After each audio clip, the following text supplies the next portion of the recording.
जिसकी पेशानी पे शम्स और आंखों में तारों की जिया थी, वो कैसे बुझ गया जिसे जमाने की दुआ थी। शहनाई तो तेरी फिर भी सुनी जाएगी, लेकिन कुछ तेरी जरूरत हमें इसके भी सिवा थी। सारे हिंदुस्तान में सुबह बनारस बहुत मशहूर है। यहां पू फटते ही मंदिरों की घंटियों और मंत्रों की गूंज सुनाई देती है। वाराणसी यानी काशी।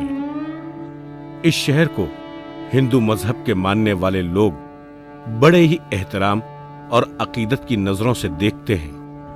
हिंदुस्तान ही नहीं, सारी दुनिया के हिंदू मजहब को मानने वाले जिंदगी में कम से कम एक बार यहां आकर गंगा नदी में पानी नहाना चाहते हैं, क्योंकि गंगा नहाकर भगवान काशी विश्वेश्वरा के दर्शन किए जाएं तो उनकी जिंदगी के सारे गुनाह माफ हो जाते हैं। गंगा नदी के किनारे इतने घाट और मंदिरें हैं, अगर एक एक मंदिर का बगौर जायजा लें तो उनकी पूजा और आरती वगैरह लेने तक हमें कुछ दिन लग ही जाएंगे। यहां हिंदू मजहब के मानने वाले अपनी मन्नतें मुरादें लेकर आते हैं और कुछ लोग मन्नतें मुरादें पूरी होने के बाद चढ़ावा चढ़ाने के लिए आते हैं। यहां का शिवलिंग सारी दुनिया में मशहूर है। अकीदतमंद इसे एक बार देखना जरूर चाहते हैं। कुछ लोग मरे हुए लोगों की अस्थियां गंगा की नजर करते हैं और कुछ लोगों की आखिरी ख्वाहिश होती है कि मरने के बाद उनको गंगा घाट पर जलाया जाए। यहां पर उनकी लाशों को जलाया जाता है। यहां की मंदिरें अकीदतमंदों से हमेशा भरी रहती हैं।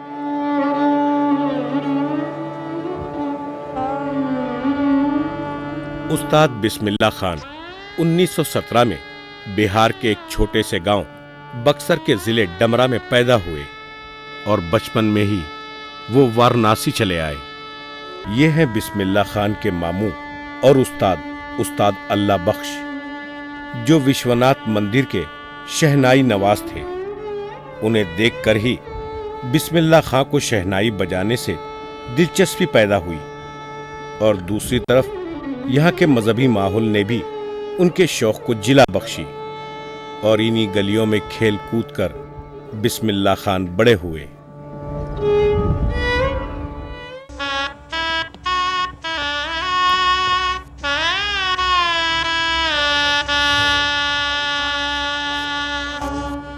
यही गंगा के किनारे उस्ताद बिस्मिल्लाह खान रोजाना सुबह बालाजी घाट पर रियाज किया करते थे और जब वो शहनाई से सुरों को छेड़ते तो ऐसा लगता कि गंगा माँ अपने इस बेटे से बहुत खुश है। यही है वो बालाजी घाट जहां बिस्मिल्लाह खान सुबह में सूरज निकलने से पहले रियाज करना शुरू करते और घंटों यहां शहनाई बजाते। यहां के लोगों का कहना है बिस्मिल्लाह खां को बालाजी घाट बहुत ही पसंद था। बाज वक्त वो शाम के वक्त भी यहां चले आते और गंगा में डूबते सूरज को देखते।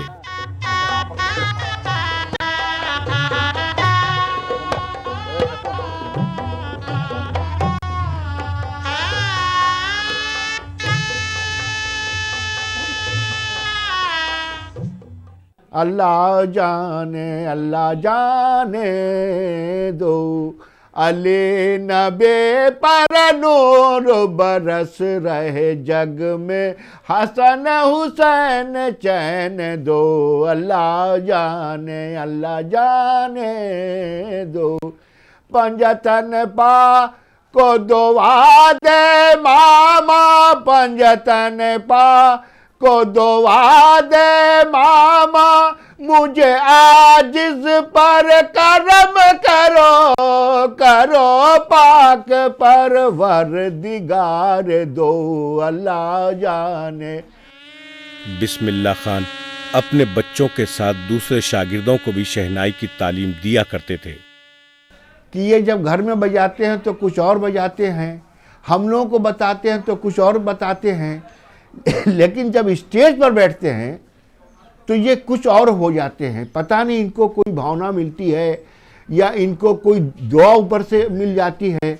स्टेज पर इनका साज ही बदल जाता है और इनका सुर बदल जाता है, और वो सुर ऐसा होता है कि जो कि दुनिया के लोगों के दिल में उतर जाता है।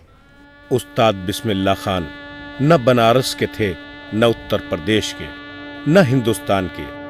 उन्होंने अपनी शहनाई के जरिए एक अलग पूरी दुनिया बसा ली थी और इस तरह वो सारी दुनिया के हो गए थे। उनके चाहने वाले सारी दुनिया में मौजूद हैं। हिंदुस्तान से लेकर यूरोप तक, यूरोप से लेकर अमेरिका तक पूरी दुनिया में गए बजाए हैं। जापान वगैरह और काबुल वगैरह सभी हम लोग गए उनके साथ में। लेकिन कुछ प्रोग्राम ऐसा है कि जो कि यादगार प्रोग्राम है बिस्मिल्लाह खान साहब के लिए और हम लोगों के लिए। मिसाल के तौर पे तानसेन समारोह ग्वालियर में बिस्मिल्लाह खान साहब का प्रोग्राम हो रहा है और वहाँ पर वो हिंदुस्तान भर के सभी कलाकार वहाँ मौजूद हैं और सबका प्रोग्राम एक के बाद चल रहा है प्रोग्राम। जब बिस्मिल्लाह खान साहब का नंबर आया तो भी उन्होंने अपना प्रोग्राम स्टेज पर आए। उसके बाद पूरे ऑडियंस में सन्नाटा छा गया और औरतें जो बैठी हुई थी वो अपना हाथ हिलाती थी, चूड़ी की आवाज़ आती थी तो स्टेज पर चूड़ी की आवाज़ आती थी और एकदम सन्नाटा छा गया। और वो ऐसा यादगार प्रोग्राम हुआ कि हम लोग आज तक उसको भूले नहीं। और ना खान साहब भी कहते कि हम आज का प्रोग्राम कुछ अच्छा हो गया।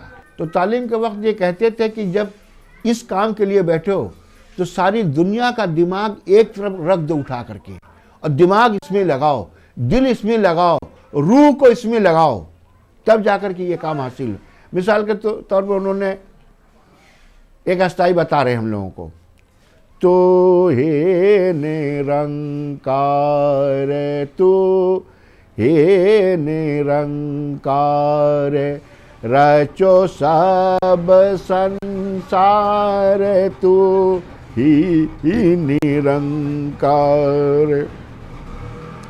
तू ही तू है जल थल में, तू ही फूल और फल में, तू ही हर एक रंग में, तेरो ही आसार, तू ही। अब ये अस्थाई हम लोग को बता रहे हैं वो, और ऐसी सैकड़ों अस्थाई ऐसी है कि जो कि हम लोग को तालीम देते थे, बताते थे।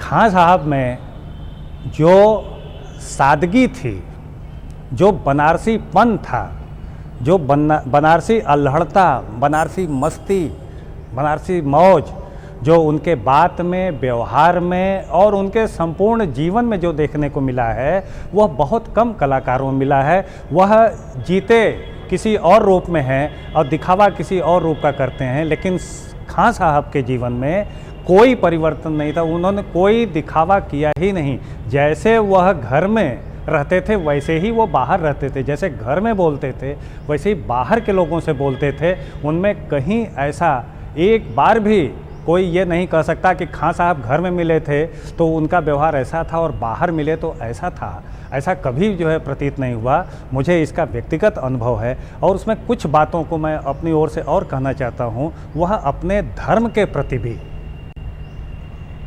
उतने ही जो है कट्टर थे। कट्टरता से जो है उन्होंने अपने धर्म का पालन किया, 5 वक्त की नमाज अदा की और पूरे मुहर्रम पर वो उसका प्रदर्शन करते हैं, मुहर्रम के दिन उसका प्रदर्शन करते हैं। उसमें एक जो खास जो आंसुओं का नजराना जिसे हम कहते हैं, वह जो खान साहब जो पेश करते थे उनका आज तक जोड़ कोई नहीं ढूंढ सका है। बिस्मिल्लाह खान मुहर्रम की हर 8 तारीख को शहीद करबला को नजराना अकीदत पेश करते। मुहर्रम में बिस्मिल्लाह खान जहां कहीं होते वो बनारस लौट आते और अपनी गली से नोहे बजाते हुए करबला मैदान तक जाते। आज भी इस रिवाज को उनके फर्जंद और दूसरे शागिर्दों ने बरकरार रखा है। इस जुलूस में बिला लिहाज मजहब व मिल्लत के कसीर तादाद में लोग शरीक होते हैं।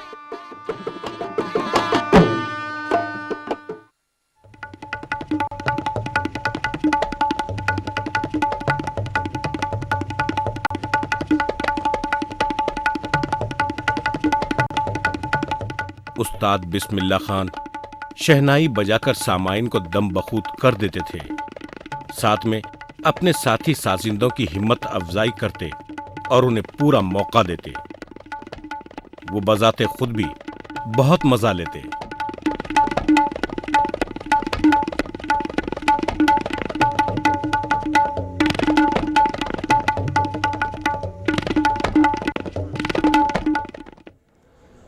वे मध्य लय की सभी तालों में बहुत ज़्यादा रस लेते थे, जैसे धिन ना धिन धिन ना तिन ना धिन धिन ना धिन ना तक धिन धिन धिन ना ना तिन ना। इसके ऊपर वो कहीं कहीं से किसी भी मात्रा से उठना और बहुत अच्छे अच्छे ढंग से सम पे आना, बहुत अच्छे अच्छे बोल बनाव करना। जैसे एक ताल है धिन धिन धा त्रकतु ना कत्ता धागे त्रक धिन ना धिन धिन धा त्रकतु ना कत्ता धागे त्रक धिन ना। और तीन ताल तो उनका था ही, वो भी थोड़ा सा मध्य से कम लय में उठाते थे। धा धिन धिन दा धा धिन धिन दा दा तिन तिन ता ता धिन धिन दा। और उसी को धीरे धीरे बोल बढ़ाव करते करते और लय को बढ़ाते हुए धिन धिन दा धिन धिन दा धिन धिन दा तक धिन धिन दा धा धिन धिन दा धा धिन धिन दा। और बीच बीच में तबला वादक को भी बजाने का बहुत अच्छा मौका देते थे। बार बार अच्छी अच्छी बातें तबले से निकलवा लेना, अपने शहनाई के बीच बीच में अच्छे अच्छे बोल बजवा लेना।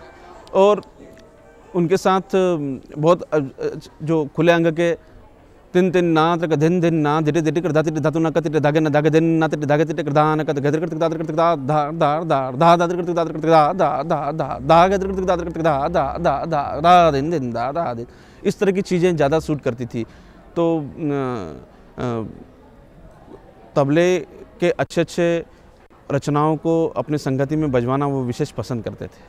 बिस्मिल्लाह खान हमने बालाघाट पर जा कर के ये भजन सीखा है। तेरो निरामन नीरा गंगा माई, तेरो निरामन नीरा जौरे गंगा माई मनसा पूजली, जौले गंगा यमनसा पूजली। घुघरी बतासा चढ़ैबे गंगा माई, तेरो निरामन नीरा।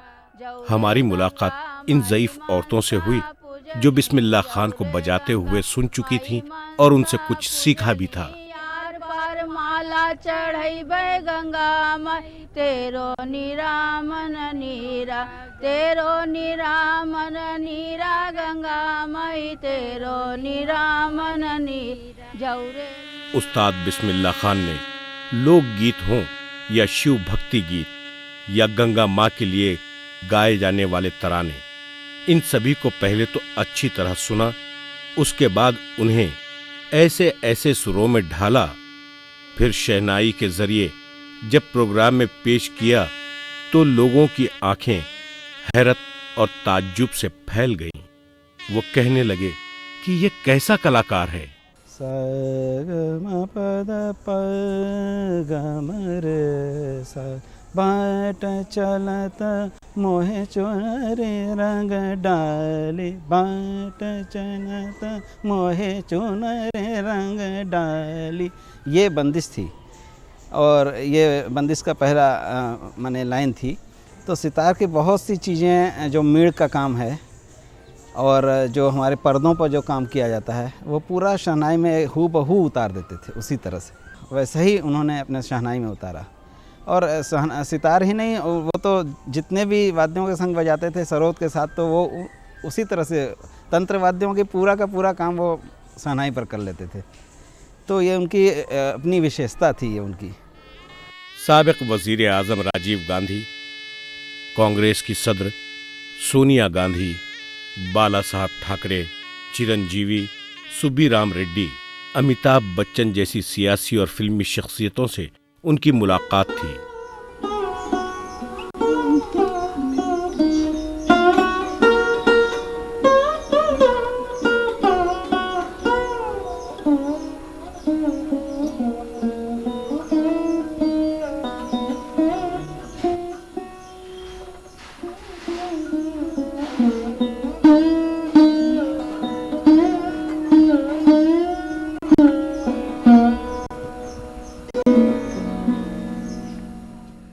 इन्होंने अपनी पूरी ज़िंदगी,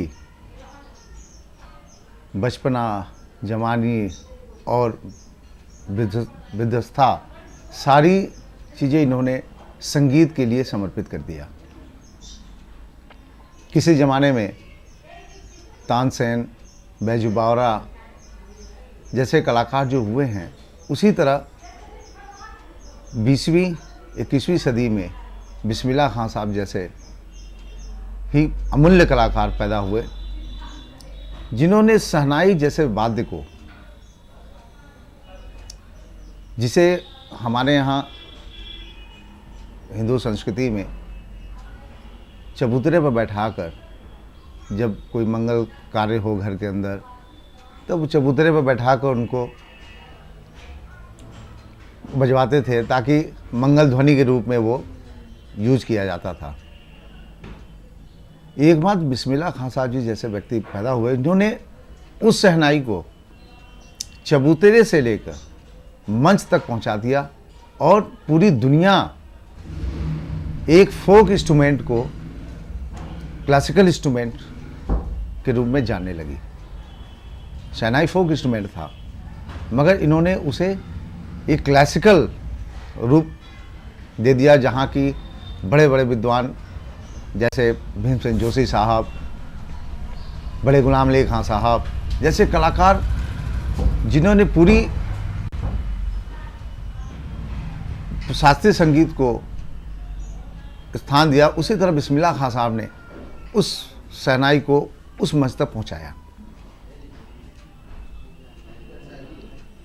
और उनसे तो कई बार हम लोगों की मुलाकात हुई, हम उनके घर जाते थे, कभी कार्यक्रम होता था वहाँ पहुँच जाते थे, और वो हमेशा 2-3 चीज़ें उनकी ऐसी थी जो हमेशा हम लोगों को शिक्षा देते थे। सबसे पहला शिक्षा उनका ये था कि ज़िंदगी में कभी भी अगर एक इंसान हो तो कभी भी बद्दुआ किसी का मत लेना, चाहे वो बच्चा हो चाहे बूढ़ा हो, किसी चीज़ से। जानवर के प्रति भी आपका प्रेम होना चाहिए, पेड़ पौधों के प्रति प्रेम होना चाहिए, और इंसान तो इंसान है, ईश्वर जिसे ईश्वर ने बनाया है उसके प्रति तुम्हारा क्या समर्पण है, ये इसकी शिक्षा वो देते थे। भाईचारे की शिक्षा देते थे। वो ये कहते थे कि न हिंदू है, न मुसलमान, न सिख, न ईसाई। संगीत एक ऐसी विधा है जिसके अंदर न जात पात देखा जाता है, न ऊंच नीच देखी जाती है।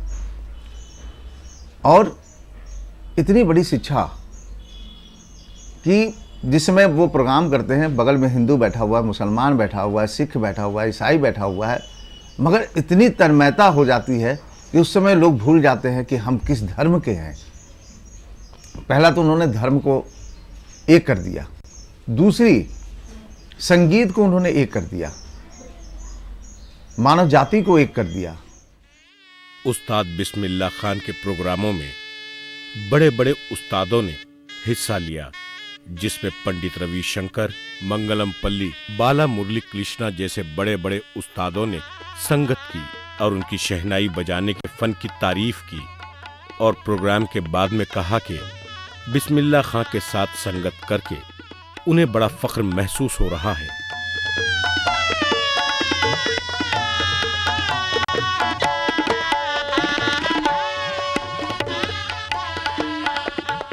बिस्मिल्लाह खां साहब को जब भी मैं देखता था, जब भी उनके दर्शन करता था, तो यकायक मुझे एक शेर हमेशा याद आया करता था।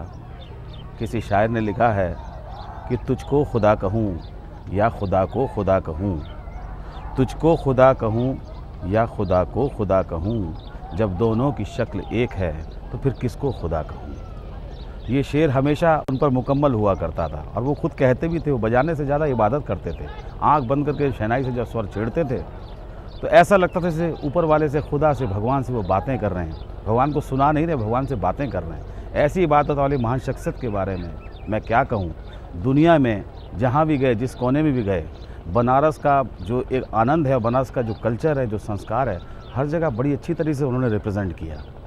और आज जहाँ भी दुनिया में हम लोग किसी भी कोने में जाते हैं तो जब भारत का नाम आता है, बनारस का नाम आता है, तो यकायक लोग वहाँ ज़रूर पूछते हैं बिस्मिल्लाह खां साहब इतने जो ग्रेट शहनाई वादक थे, ऐसी शख्सियत बनारस में रहती थी। और आप बनारस से आए हैं, बनारस गए हैं, वहाँ सुना है, तो ऐसे बनारस को रिप्रेजेंट करना सचमुच एक सच्चे कलाकार की अगर कोई पहचान थी, वो थे स्वर्गीय बिस्मिल्लाह खां साहब। उस्ताद बिस्मिल्लाह खान को कितने अवार्ड्स मिले और कितने तौसीफनामे और कितनी जगहों पर सत्कार और सम्मान मिला।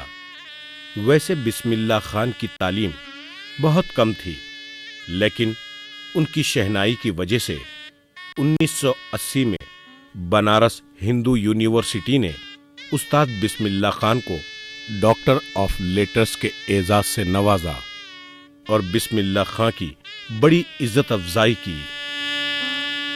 कि जीवन का मुझे सबसे बड़ी बात ये लगती थी कि हम लोग को जो शिक्षा उनसे मिलती थी, इतने बड़े आर्टिस्ट पूरा विश्व में दिखाई नहीं देते हैं जो वो मतलब काम किए हैं।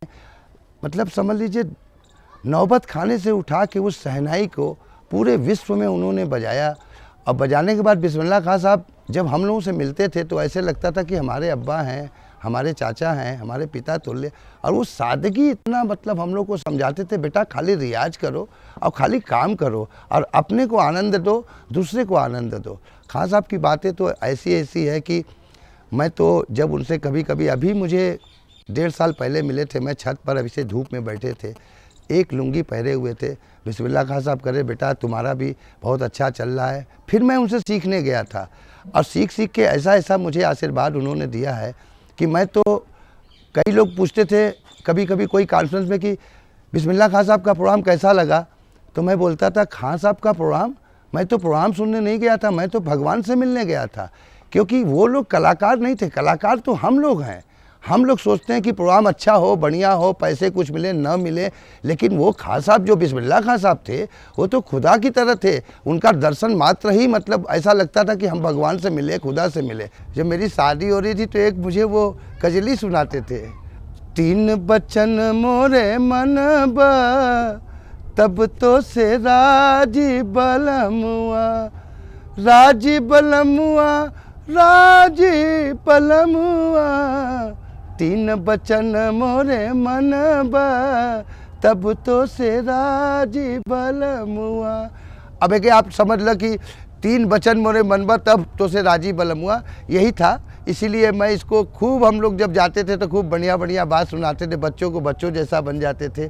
मुझे उनको इतना आशीर्वाद, इतना प्यार मिला है। साबिक सदर जमहूरिया हिंद डॉक्टर शंकर दयाल शर्मा ने बहुत सम्मान किया।